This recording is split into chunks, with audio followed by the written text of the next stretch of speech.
आज हम अपना न्यू टॉपिक स्टार्ट करते हैं, इंपॉर्टेंस ऑफ कॉर्पोरेट फाइनेंस। जैसे कि हमने लास्ट वीडियो में बोला था कि हम ये टॉपिक इस वीडियो में कवर करने वाले हैं। अब कॉर्पोरेट फाइनेंस क्या होता है? कॉर्पोरेट फाइनेंस क्या समझा था हमने?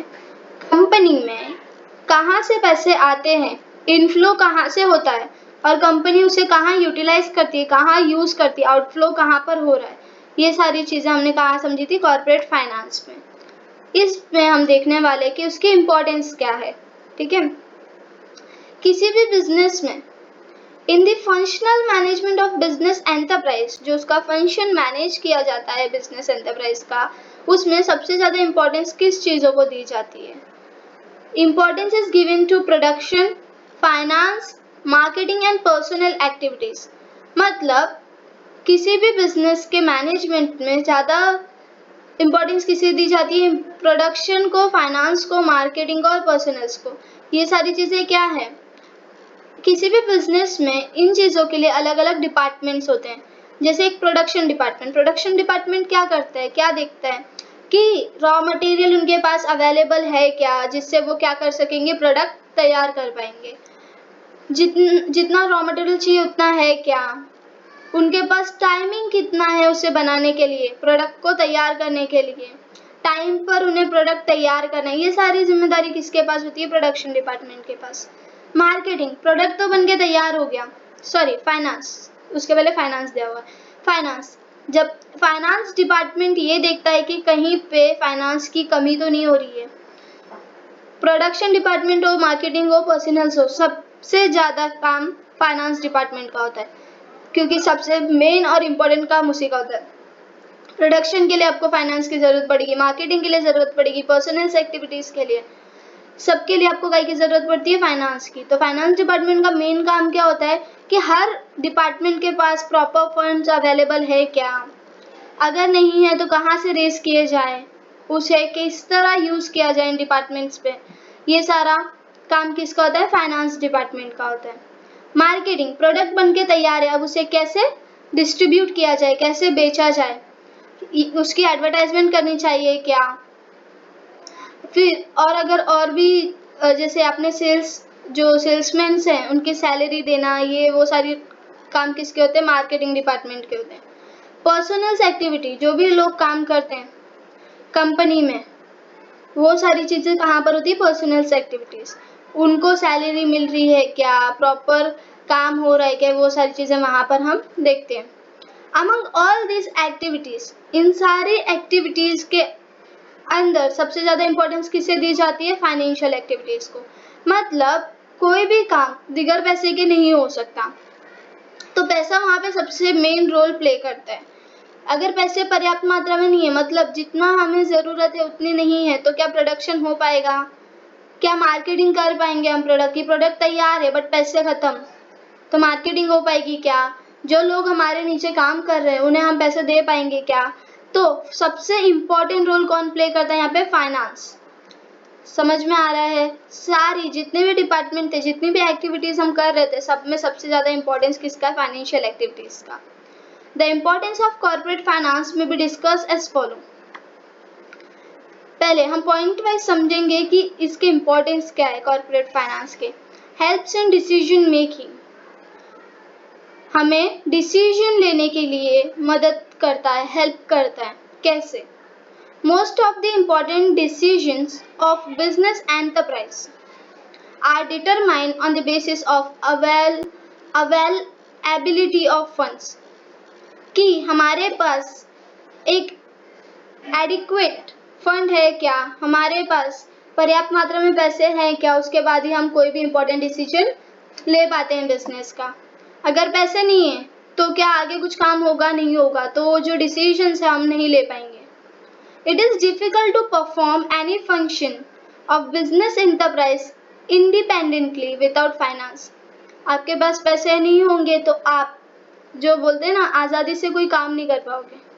मतलब पैसे ही नहीं है तो ना ही आप सैलरी दे सकते हो किसी की, ना ही आप डिपार्टमेंट में काम करवा सकते हो, जैसे कि प्रोडक्शन डिपार्टमेंट, उसके पास अगर पैसे ही नहीं है, रॉ मटेरियल ही नहीं है, तो क्या वो प्रोडक्ट तैयार कर पाएगा? नहीं कर पाएगा। मतलब कोई भी डिसीजन किससे अफेक्ट ज्यादा होता है? फाइनेंस से ज्यादा अफेक्ट होता है, कि आपके पास पर्याप्त मात्रा में पैसे हैं या नहीं है। Every decision in the business is needed to be taken keeping in view of its impact on profitability. कोई भी डिसीजन जो बिजनेस में लिया जाता है तो दिमाग में ये रखा जाता है कि उसका इम्पैक्ट क्या आएगा, उसका प्रभाव क्या आएगा हमारे प्रॉफिट पे। समझ में आ रहा है कि अगर मैं एक डिसीजन लेती हूँ, मैं सोच रही हूँ कि मैं अपना बिजनेस और एक्सपांड करती हूँ, ठीक है, उसके लिए मुझे किस चीज़ की ज़रूरत होगी, पैसों की। तो कहीं और का पैसा मैं कहीं और यूज़ कर रही हूँ, तो मुझे ये भी देखना पड़ेगा कि उससे मेरे प्रॉफिट पे क्या असर आता है, ठीक है।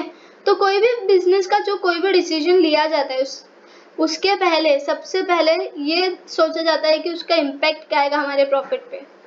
समझ में आ रहा है। There may be number of alternatives, but the management is required to select the best one, which will enhance profitability. कोई भी डिसीजंस लेने हैं, हमारे पास ऑप्शंस होते हैं, अल्टरनेटिव्स होते हैं बहुत सारे, लेकिन जो मैनेजमेंट है उसे एक सही ऑप्शन को यूज करना ज़रूरी हो जाता है, ताकि हम उससे कितना ज़्यादा इम्प्रूव कर सके, कितना ज़्यादा मैक्सिमाइज कर सके अपना प्रॉफिट। मतलब उस समय अगर वो गलत डिसीजन ले लेते हैं, कोई गलत ऑप्शन चूज कर लेते हैं, तो उससे क्या होगा, हमारा प्रॉफिट जो था वो क्या हो जाएगा, कम हो जाएगा, या वो शायद लॉस में भी कन्वर्ट हो सकता है। तो मैनेजमेंट का यहाँ पे बहुत बड़ा रोल होता है कोई भी डिसीजन लेने में। आपके पास ऑप्शंस बहुत है, बट करेक्ट कौन सा है, बेस्ट कौन सा है, वो आपको क्या करना होता है, चूज करना पड़ता है। समझ में आ रहा है। Business organization can give green signal to the project only when it is financially viable. मतलब बिजनेस ऑर्गेनाइजेशन कब किसी भी डिसीजन को, किसी भी प्रोजेक्ट को ग्रीन सिग्नल दे सकता है, कब उसे बोल सकता है कि ये सही है, जब वो देख रहा है कि हमारा जो प्रोजेक्ट है उसको चलाने के लिए, उसे स्टार्ट करने के लिए हमारे पास पर्याप्त पैसे हैं, फाइनेंशियली वाइबल है, हम सक्षम हैं, तभी हम किसी भी प्रोजेक्ट को ग्रीन सिग्नल दे पाएंगे। समझ में आ रहा है। तो कॉर्पोरेट फाइनेंस कितना इम्पोर्टेंट है किसी डिसीजन मेकिंग के लिए, अब आपको समझ में आ रहा होगा कि बिगर फाइनेंस के कोई भी डिसीजन मेकिंग, कोई भी डिसीजन नहीं लिया जा सकता। Thus, corporate finance plays significant role in decision making process. इसीलिए कॉर्पोरेट फाइनेंस क्या करता है, बहुत ही इंपॉर्टेंट रोल प्ले करता है किसी भी डिसीजन मेकिंग प्रोसेस में। इससे आपको समझ में आया होगा, ठीक है। फिर भी अगर कोई डाउट है तो प्लीज ग्रुप में या पर्सनल पूछ सकते हो। अगर नहीं समझ में आ रहा है तो आप लोग पूछो, ठीक है। सेकेंड पॉइंट है हमारा helps in raising capital for a project. हमने कोई बिजनेस प्रोजेक्ट स्टार्ट किया है, उसके लिए अगर हमें कैपिटल की ज़रूरत है तो हम कैसे उसे रेज करेंगे, उसमें भी हमें हेल्प करते हैं। कैसे, वो देखते हैं। Whenever a business firm wants to start a new venture, कोई नया बिजनेस वो स्टार्ट करना चाहते हैं, कोई नई बिजनेस या व्यापार वो स्टार्ट करना चाहते हैं, तो उन्हें किस चीज़ की ज़रूरत पड़ती है, कैपिटल की। तो उन्हें किस चीज़, it needs to raise capital, उन्हें पैसे रेज करने की ज़रूरत पड़ती है। तो बिजनेस फर्म क्या कर सकता है, कहाँ से रेज कर सकता है। Business firm can raise funds by issuing shares, debentures, bonds और even by taking loan from the banks. हमने लास्ट लेक्चर में, लास्ट वीडियो में भी डिस्कस किया था कि बिजनेस कहाँ से पैसे रेज करता है। या तो वो खुद के कैपिटल लाएगा, बट दूसरे बिजनेस में उसने सारे कैपिटल लगा दिए, उसके पास पैसे नहीं है, तो उसके पास एक और ऑप्शन है, वो क्या कर सकता है, अपने रिलेटिव्स को बोलेगा कि मुझे उधार दो। चलो वो भी ऑप्शन नहीं बचा, तो उसके पास और कौन से ऑप्शन है, वो बैंक से लोन लेगा, वो किसी फाइनेंशियल इंस्टीट्यूशन से लोन लेगा, या क्या करेगा, वो शेयर्स इश्यू करेगा, लोगों को बोलेगा कि आप हमारे शेयर्स खरीदो, ठीक है, या डिबेंचर्स इश्यू करेगा, लोगों को बोलेगा हमें उधार दो, हम उस पर आपको क्या देंगे, इंटरेस्ट देंगे। बॉन्ड्स इश्यू कर सकता है या लोन ले सकता है किसी बैंक से। होप आपको समझ में आ रहा होगा मेरा बोलने का मतलब क्या है, ठीक है। थर्ड पॉइंट है helps in research and development. हमारी बिजनेस अच्छा खासा चल रहा है, हमारा बिजनेस क्या हो रहा है, अच्छा खासा चल रहा है। अब हमने ये सोचा कि कैसे अपना सेल्स और बढ़ाएं, कैसे और सेल्स को बढ़ाएं या एक्सपांड करें। तो आपको ये जानना जरूरी हो जाता है कि लोग क्या सोच रहे हैं आपके प्रोडक्ट के बारे में। तो अब आप उनके फीडबैक लेना स्टार्ट करोगे। उनका फीडबैक आता है कि आप ये या उसमें थोड़ा चेंजेस करो या ये करो, तब क्या करोगे, उस चीज़ों पे रिसर्च करोगे। रिसर्च एंड डेवलपमेंट का जो खर्चा आएगा वो भी हमें कहाँ से मिलता है, फाइनेंस जो हमारी कंपनी का होता है। अब research and development must be undertaken for the growth and expansion of business. समय समय पर आपको आपके प्रोडक्ट में चेंजेस करने चाहिए, जो सही होंगे वैसे चेंजेस। तो उसके लिए आपको क्या करना पड़ेगा, रिसर्च एंड डेवलपमेंट करना पड़ेगा। मतलब अपने ही प्रोडक्ट पे और ज़्यादा काम करना पड़ेगा, उसके बारे में जानना पड़ेगा, लोगों को क्या ये है उम्मीद है आपके प्रोडक्ट से, वो जानना पड़ेगा। जैसे अगर मैं एक एग्जांपल लूँ मैगी का, तो मैगी पहले सिर्फ सादी वाली मैगी आती थी, बट अभी आप देखोगे उसमें भी काफ़ी चेंजेस, काफ़ी फ्लेवर्स आने लगे हैं, आटा नूडल्स या बहुत सारे। समझ में आ रहा है? Detail technical work is essential for the execution of project. किसी भी प्रोजेक्ट को चलाने के लिए उस पर आपको डिटेल टेक्निकल काम करना पड़ता है, बहुत ज़रूरी हो जाता है। Research and development is a lengthy process and therefore funds have to be made available throughout the research work. Research and development क्या है, बहुत ही लंबा प्रोसेस है।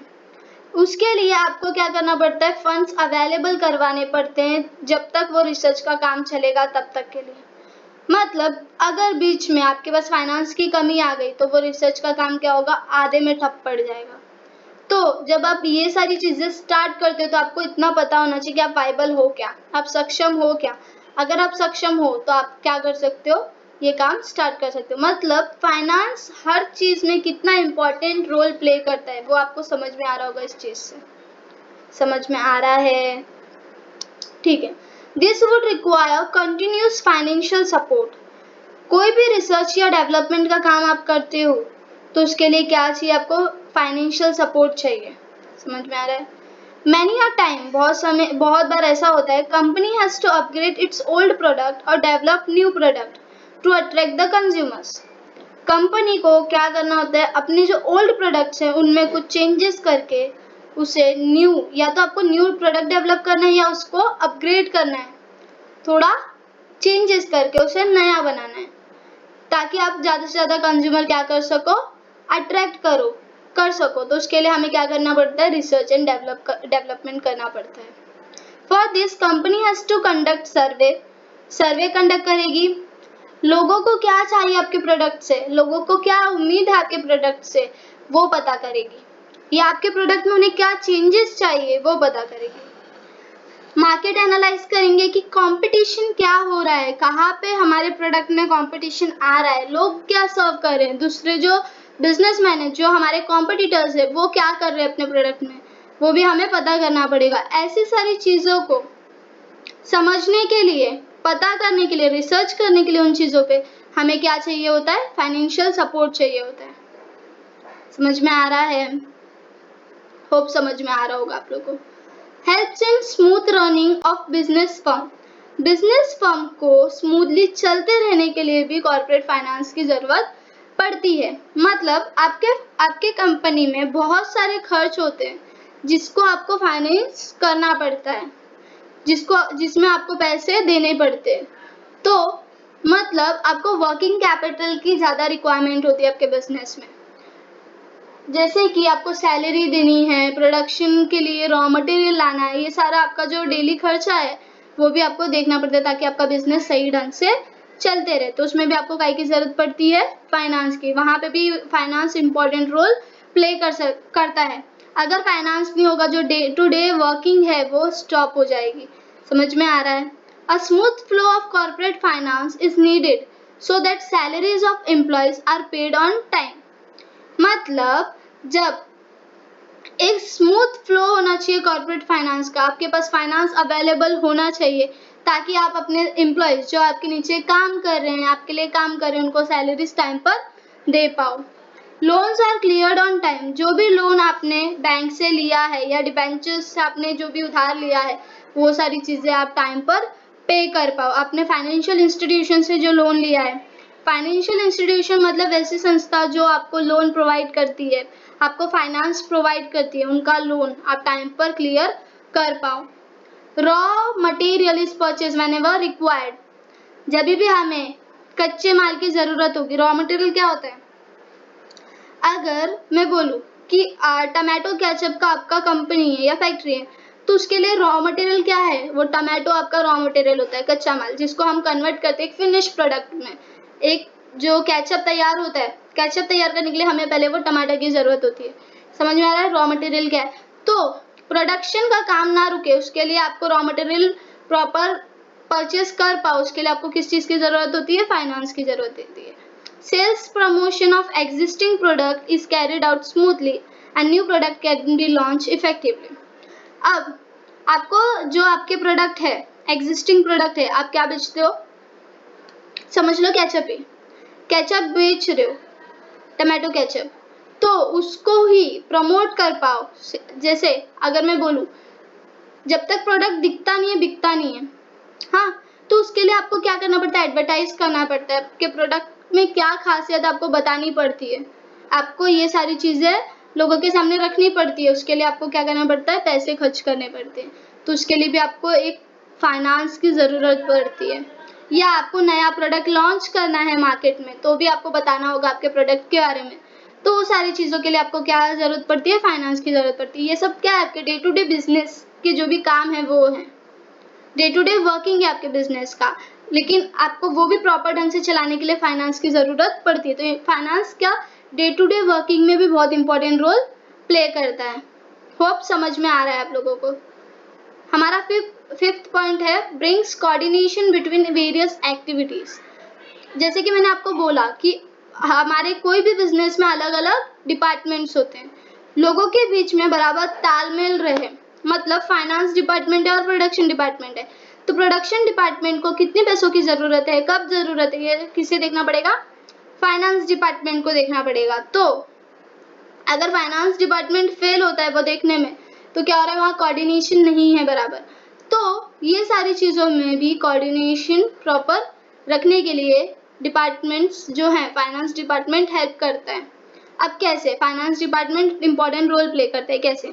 Corporate finance plays significant role in control and coordination of all activities in an organisation. जो भी हमारा business organisation है, उनमें कोऑर्डिनेट और कंट्रोल करने में भी बहुत इंपॉर्टेंट रोल प्ले करता है। कौन? Corporate finance. यहाँ पे एक एग्जांपल दिया हुआ है। For example, production will suffer if finance department does not provide adequate finance for the purchase of raw material and meeting other day to day financial requirements for smooth running of the production unit. मतलब क्या? अगर finance department ने proper amount adequate finance नहीं provide किया production department को, तो क्या वो रॉ मटेरियल खरीद पाएगा? नहीं खरीद पाएगा। अगर वो रॉ मटेरियल नहीं खरीद पाएगा तो क्या वो प्रोडक्ट बना पाएगा? नहीं बना पाएगा।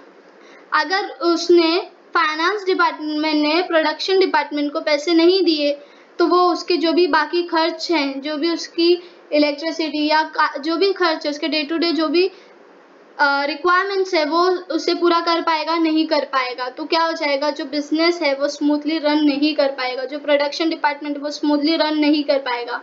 इसलिए दोनों के बीच में कोऑर्डिनेशन जरूरी है। Due to this, sales will also suffer and consequently the income of concern as well as rate of profit will be affected. कैसे?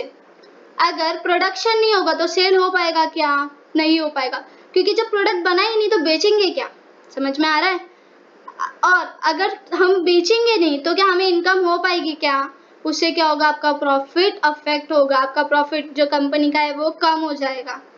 अगर आपकी प्रॉफिट कम हो गया तो कोई आप में पैसे इन्वेस्ट करेगा क्या? नहीं करेगा। मतलब एक फाइनेंस कितना इंपॉर्टेंट रोल प्ले करता है आप समझ रहे होंगे कि एक डिपार्टमेंट को अगर आपने प्रॉपर फाइनेंस नहीं किया तो उससे पूरी जो इंस्टीट्यूशन, जो पूरा बिजनेस है वो अफेक्ट हो जाता है। Thus efficiency of every department depends upon the effective financial management. किसी भी डिपार्टमेंट का जो इफिशिएंसी है वो किस पे डिपेंड करता है? कि आपको प्रॉपर फाइनेंशियल मैनेजमेंट है वो आपका अच्छा है तो ही आपका बिजनेस सक्सेसफुल हो पाएगा। मतलब financial management, finance, corporate finance कितना इंपॉर्टेंट रोल प्ले करता है किसी भी बिजनेस में। समझ में आ रहा है? पक्का। हमारा 6 पॉइंट क्या है? Promotes expansion and diversification. आपको बिजनेस एक्सपांड करना है या उसमें कुछ चेंजेस करने हैं तो उसमें भी हमें कौन हेल्प करता है? फाइनेंस हेल्प करता है, कॉर्पोरेट फाइनेंस हेल्प करता है। समझ में आ रहा है? कैसे? Modern machines and modern techniques are required for expansion and diversification. आपका जो प्रोडक्ट था वो आप क्या करते थे? लेबर्स से बनवाते थे, ठीक है? ज्यादा आप लेबर्स यूज करते थे, मशीन नहीं यूज करते थे। वो लेबर्स से बनवाने के लिए आपके प्रोडक्ट को टाइम बहुत कंज्यूम होता था। आप सैलरी दे रहे थे उन्हें, इतना टाइम वो जो दे रहे थे आपको, आप उसकी सैलरी दे रहे थे, बट फिर भी टाइम पे प्रोडक्ट नहीं पहुंच पा रहा था या उसमें इतनी अच्छी क्वालिटी नहीं हो रही थी, उसका जो फिनिशिंग है उतना प्रॉपर नहीं हो रहा था। तो आपने क्या डिसाइड किया कि हम मॉडर्न मशीन्स परचेज करते, नई टेक्निक से चीज़ों को बनाएंगे। उसके लिए आपको क्या करना पड़ता है? मशीन परचेज करनी पड़ती है। मशीन परचेज करना मतलब एसेट्स खरीद रहे हो तो अच्छा खासा फाइनेंस की ज़रूरत पड़ती है। तो यहाँ पर भी फाइनेंस बहुत इंपॉर्टेंट रोल प्ले करता है जब आपको एक्सपेंशन या डाइवर्सिफिकेशन करना होता है। समझ में आ रहा है? Corporate finance provides money to purchase modern machines and technologies. Corporate finance क्या करता है? आपको पैसे प्रोवाइड करता है ताकि आप मशीन्स परचेज कर सको और न्यू टेक्नोलॉजीज यूज कर सको। देयरफॉर फाइनेंस बिकम मैंडेटरी, बहुत ही इंपॉर्टेंट हो जाता है, कंपलसरी हो जाता है किसी भी बिजनेस की एक्सपेंशन और डाइवर्सिफिकेशन के लिए। समझ में आ रहा होगा? Managing risk. अब आपको क्या क्या करना होता है? प्रॉफिट हुआ, आपके बिजनेस को प्रॉफिट हुआ, मतलब पूरा प्रॉफिट क्या करोगे? आप बांट दोगे? नहीं, आप कुछ पैसे साइड में रखोगे। अचानक कोई कंटिजेंसी, कोई घटना हो सकती है, उसके लिए आप क्या करते हो? कुछ पैसे साइड में रखते हो। तो आपके पास उतना फाइनेंस होना चाहिए कि आप प्रॉफिट देने के बाद, सबको सैलरी देने के बाद भी कुछ पैसे बचा सको। समझ में आ रहा है? Come managing risk. Company has to manage several risks such as sudden fall in sales. अचानक सेल्स क्या हो गया है? कम हो गया है, मतलब इनकम कम हो गई। इनकम कम हो गई तो पैसे तो कम आ रहे, बट सैलरी तो पूरी देनी है, बाकी जो काम होते थे वो तो पूरे ही होंगे। तो अगर अचानक आपका सेल्स गिर जाता है तो भी आपके पास फाइनेंस होना चाहिए, एडिक्वेट फाइनेंस होना चाहिए। Loss due to natural calamities, जैसे कि loss due to strikes, loss due to natural calamities क्या क्या हो गई? भूकंप आने से अगर आपका कुछ नुकसान हो जाता है, या फ्लड्स के वजह से, बाढ़ आने की वजह से चीजें नुकसान होते हैं आपकी चीजों का, तो उस समय भी आपके पास इतना पैसा होना चाहिए कि आप उस नुकसान से उभर पाओ, उस नुकसान से ऊपर आ पाओ, ओवरकम कर पाओ। समझ में आ रहा है? उसके लिए आपके पास एडिक्वेट फाइनेंस होना चाहिए। लॉस ड्यू टू स्ट्राइक्स, अगर आप अपने वर्कर्स की पूरी डिमांड्स पूरी नहीं कर पा रहे तो वो लोग क्या करते? स्ट्राइक पे चले जाते। तो अब स्ट्राइक पे चले तो गए, बट क्या हुआ? जितने दिन वो स्ट्राइक पे बैठे थे उतने दिन प्रोडक्शन रुक गया। अब प्रोडक्शन रुक गया है तो वो जो मार्केट में जितना आपने ऑर्डर लिया था, जो आप डिमांड थी मार्केट की, वो आप फुलफिल नहीं कर पा रहे हो। वो सारी चीज़ों को ओवरकम करने के लिए भी आपके पास एडिक्वेट फाइनेंस होना चाहिए। Company needs financial aid to manage such risk.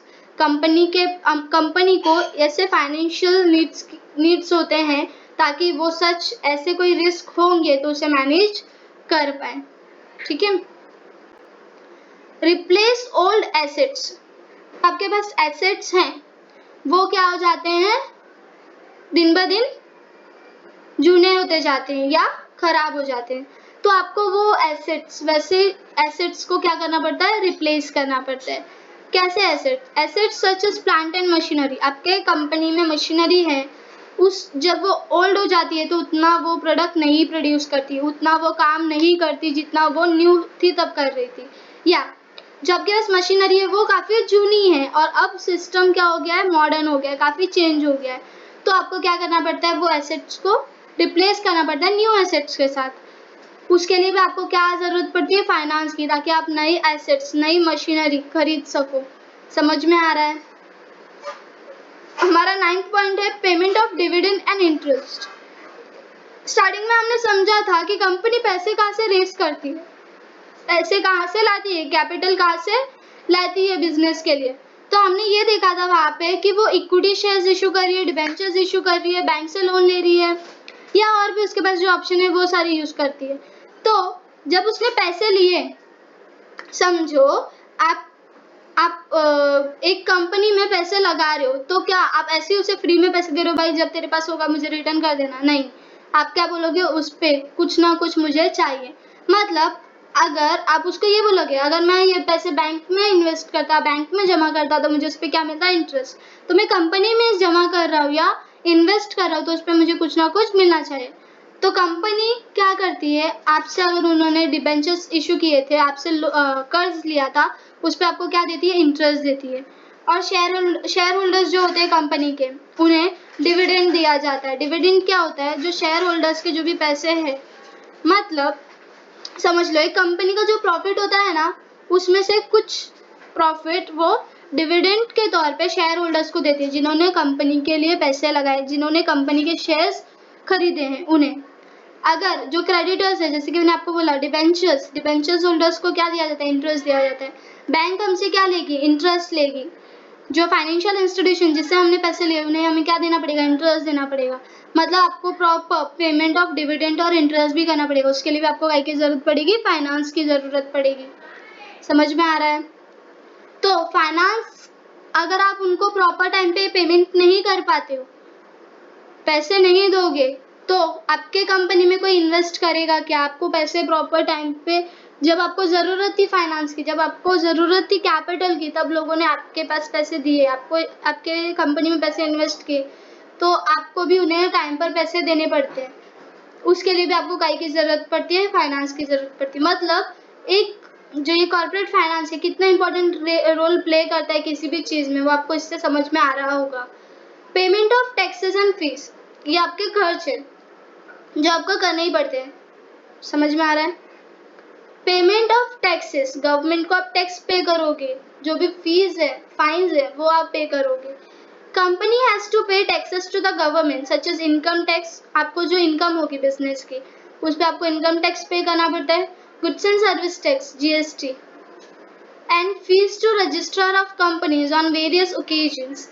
जो भी आरओसी है कंपनी के, रजिस्ट्रार ऑफ कंपनीज हैं, उनको फीस पे करनी पड़ती है। जो आप कंपनी के पेपर्स ये करवाते हो, रजिस्टर करवाते हो, या जो भी जिस भी चीज़ पे उन्हें आपको फीस पे करनी पड़ती है, वो आप क्या करोगे, पे करोगे। उसमें आपको किस चीज़ की ज़रूरत होती है, फाइनेंस की ज़रूरत होती है।